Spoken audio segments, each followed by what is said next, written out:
heads of international organizations. On behalf of the President of Mexico, Claudia.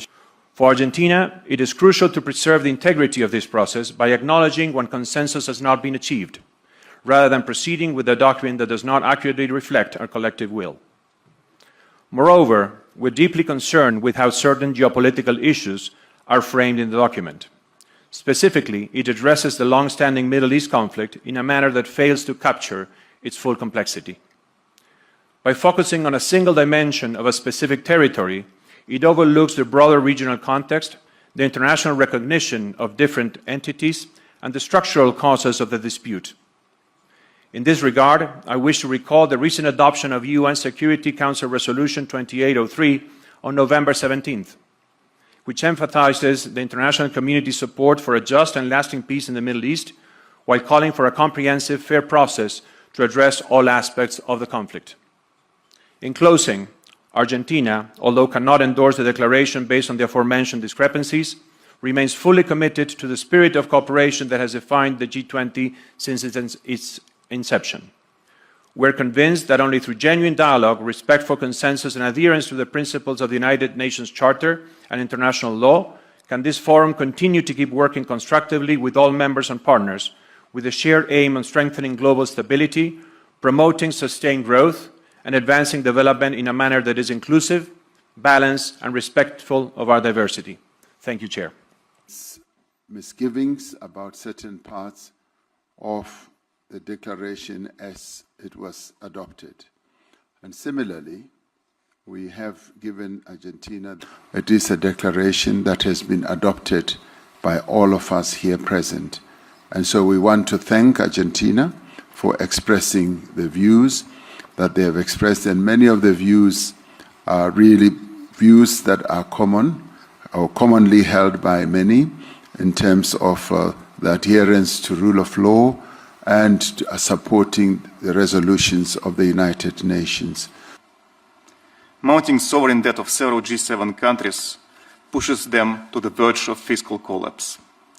Artificially inflated financial bubbles may trigger a knockdown to the global economy. If we look at the international financial institutions, they are currently deviating from development finance to military expenditures. Thus, financing goes back to the Western economies, and in many cases through the corruption schemes in Ukraine. The World Bank, for example, has provided Ukraine with more aid in 3 years than to all African countries combined. There have been many excellent interventions here today about rules on trade, rules on the way in which we engage with each other. My biggest worry right now is that we are not seeing enough multilateralism in 3 key conflicts that have been raging around the world. 1, Russia's war of aggression in Ukraine. 2, the situation in Gaza. And 3, the situation in Sudan. So I hope that we lean towards multilateralism. And let me say, coming from a small country, what I believe the West should do in this. I think the West should understand that the multilateral institutions that were created after World War II and that were upheld after the Cold War, the power structure of them is right now unfair. It needs to be changed. We need to distribute power in a world that exists today, not the world that existed in 1945. That is the best way for us to drive multilateralism and get it back on track. Thank you very much. Thank you very much, President Stubb. You were just so precise, Alexandra. That's the Nordic spirit, I take it. Our long-standing commitment to international law, multilateralism and active engagement in international fora motivates us to advocate for an inclusive international system that leaves no one behind. And in that context, there is an urgent need to end war and conflict. War and conflict damages and undermines economy and economic growth. And in that context, there must be renewed efforts to end the illegal invasion of Ukraine by Russia and the war that has ensued, and also the horrors of Gaza, and the appalling situation in Sudan.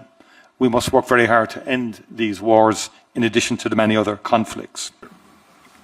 Inclusive and sustainable development is impossible without peace. We must stand by the principles of the UN Charter, everyone, everywhere, at all times, be it in Ukraine or in Palestine. This means defending sovereignty, independence, and territorial integrity, and ensuring strict compliance with international humanitarian law. Without peace, without respect for multilateral rules, our efforts on trade, development, and inequality won't succeed. Spain remains committed to working with all of you to ensure that the G20 strengthens cooperation, protects the most vulnerable, and leaves no one behind. And I thank you. Thank you, my good friend, President Sanchez. I now call upon Her Excellency Dr. Nedumbu Nandi-Ndaitwah, the President of the Republic of Namibia. And resilient. Jamaica's story is one of social partnership and sacrifice.